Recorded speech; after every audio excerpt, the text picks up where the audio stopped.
y'all, it's Deb. Welcome back. Today I want to share with you all of the tips and tricks that I use to help my family get through our no spend January. Hopefully these tips and tricks will help you if you're planning to do one in the future. Let's talk about some of the reasons why you may want to attempt a no spend month. Why in the world would you put yourself through that, and what are your goals going to be? For my family, we love doing this in the month of January on purpose. It comes right after the holidays. We've eaten a lot, we've done a lot, we've spent a lot. You got gifts coming in, gifts going out, which is wonderful and we're thankful, but sometimes we feel like our family needs a little bit of a detox from all that. And doing a full no spend month can really help us feel more content with what we have, more gratitude, and it gets rid of this feeling of wanting more and more and more. Now, if you miss the month of January, that's no big deal. You can do this any time of the year. And because this was so successful for us, and I'll talk you through all that, because it was so great for us, we are absolutely going to do this multiple times in the year 2023. Another reason why we really enjoy a no spend month is that it makes us very mindful of our spending. And I'll get into that when we talk about the grocery section. But sometimes we get into habits of just swiping, or spending as fast as we can. And we lose the mindset of being very thoughtful and purposeful about what we are purchasing. Another reason why we do a no spend purposeful month is that we save so much money. Now, the question is, what are you going to do with the money that you saved? Because you don't want to get to the beginning of the following month and just blow it all. You don't want to do that. You want to have a purpose for the money that you've saved. With all of that, let's get into the tips and tricks that helped us stick with this for the entire month of January. Tip number 1, you have to plan ahead. You cannot wake up one day and say, I'm going to do a no spend March, or I'm going to do a no spend October on the first of the month. It is never going to work. You can't stick with it. There's no way that's going to be doable. You need a plan. Now, let me explain what I mean by that. Make sure that whatever month you choose, you pay attention to birthdays, anniversaries, and holidays. If you don't plan ahead, it's going to sneak up on you during that month and you're going to accidentally spend more than what you were planning. For us, January is a great month to do this because we have no birthdays and no anniversaries. We would never attempt a no spend month in the month of June. It's Father's Day, it's mine and Adam's anniversary, and it's my birthday. And typically the children are out of school, they're home more, we kind of do more than what we would normally do during the school year. June particularly would not work for us.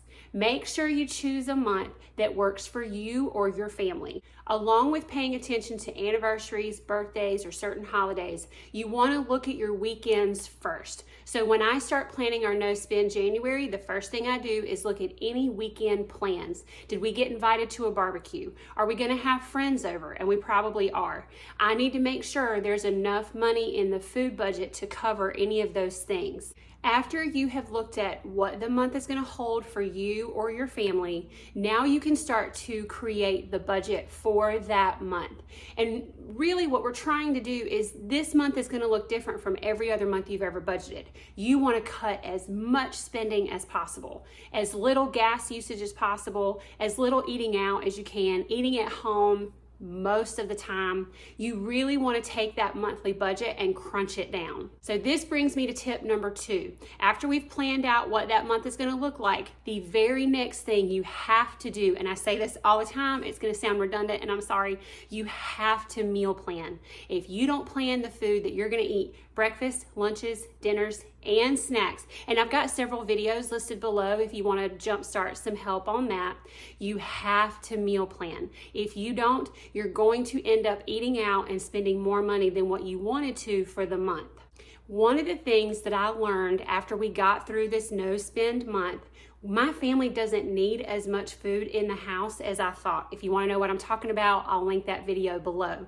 We saved so much money just on our grocery bill in this last month of not spending very much because I started paying very close attention to how much we are actually eating versus how much I was buying in previous months. This third tip that I'm going to give you is one of the biggest. It's very, very important. Whether you're single or married or whatever, you need accountability. There were so many times during the last 31 days that Adam and I were talking each other out of eating out of ordering a pizza, or quick grocery delivery that we really didn't need, or wanting to go to the movies, or wanting to do things that we had not budgeted for.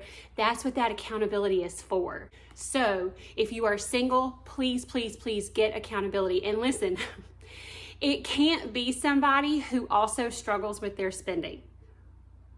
That's not going to work. That's kind of like two alcoholics trying to talk each other out of drinking. In certain circumstances that can work, yes, but I do not recommend it. So you need to be accountable to someone that you trust. Maybe somebody that's really good with their money, or someone that's done a no spend before. There were people at our church that Adam and I could be accountable to because they were also doing it with us, and that was fantastic. Make sure that your accountability partner is somebody that you can be honest with. If this is a person that you feel intimidated telling them that you messed up, or you don't feel comfortable telling them that you are having a rotten day and you're feeling the temptation, that's not your accountability partner. Find somebody that you feel really comfortable being honest with. I have two girlfriends in my life, and I texted both of them, even when I've got Adam, I texted both of them several times this month to say, I'm having a really rough day, and all I want to do is bury my issues in a thing of pizza and a huge thing of ice cream. You got to talk me down. And they did, and it was great. But these are women in my life that I feel very comfortable being honest with. Let's move on to tip number 4. Tip number 4 is to just make the decision. Just make the decision, yes, this is what I'm going to do. I've planned ahead. I've looked at anything that may alter my spending. I feel like this is something I need to be doing, or we're going to do it together. Just make the decision. Make the decision. This is what we are doing. When you do that, it kind of helps your mental space where you don't allow yourself these flimsy excuses. No, this is a decision that we made. We're going to stick with it. It's a commitment that we are going to stick with. And I got to tell you, at the end of the month, when you have stuck through it and you've worked through those temptations of wanting to spend money when you probably shouldn't, it feels so good. You feel such a sense of accomplishment. Yes, you can. So what I'm saying is, when Adam and I this is what we are doing. When we make a decision to do something, we kind of don't waver that much. Yes, we feel tempted. Yes, we have to talk each other off the ledge. But for the most part, once a decision has been made, that's kind of it. And that's a good thing. Tip number 5 is, after you've made the decision that yes, this is what this is what we are going to do, you need to work through your why. Now, I feel like this phrase is so overused, it kind of makes me nauseous to say it, but bear with me. You need to understand why you're doing it. Are we trying to pay off a credit card? If you are, rock on. Way to go. You should do a no spend. I am cheering you on. There's almost no other better reason to do one.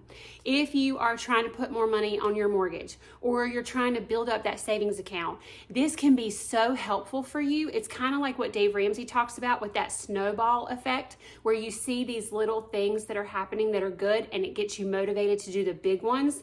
This is such a great way to jumpstart those financial things that you want to work on.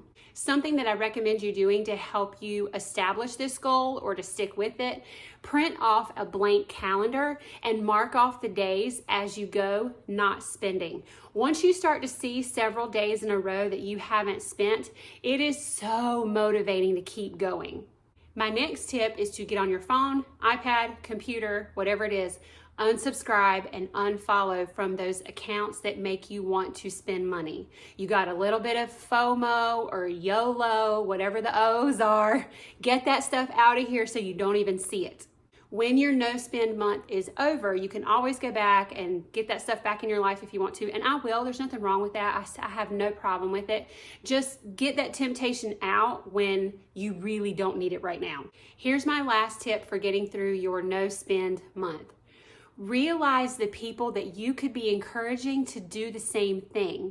Let's say you're a person who has really struggled with their spending, and if you are, that's fine. Let's create some steps to get you away from that. You have no idea the people that you could be encouraging to stop their spending issues, to do a no spend month themselves, to pay off their debt, create a savings account, pay off their house early. You never know who's paying attention and who's watching. So the other day I was at church, and our church is fairly large, maybe 700-800 people, and I'm in the nursery a lot, so I don't get to see the same people all the time. I cannot tell you how many people have come up to me and said, I've never tried a no spend before. You made me feel like I could do it, and you can. And now they're doing it. There's no better feeling for me than to know that Adam and I could be helping another family get some financial freedom. It feels so good. So let that be another motivator for getting you through your no spend month. Let me wrap up this video by giving you some encouragement and sharing some numbers. So we live in a high cost city. We're basically feeding 5 adults. We go through a lot of food, and there are no discount grocery stores, at least within a 3-hour radius of where we live. So let me say that. In 2022, because we keep track of our spending and we budget every month, normally we would spend $1,300 a month on food and toiletries. Our goal for our no spend January was to bring it down to $1,000. I didn't even know if we could do that with inflation the way that it is. I was very nervous about it. Do you want to know how much we spent in January for toiletries and for food? $709. Y'all know how much savings that is? That is almost $600 in 1 month just from really crunching down on the grocery budget and hardcore meal planning. That doesn't even include the amount of money that we saved by only eating out 1 time in the entire month.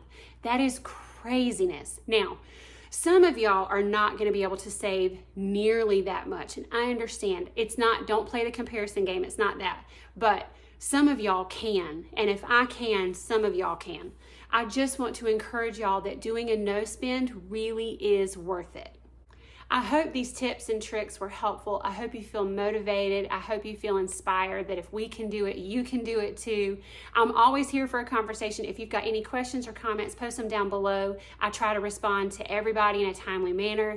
Thank y'all for watching today, and I'll see you in my next video. Bye.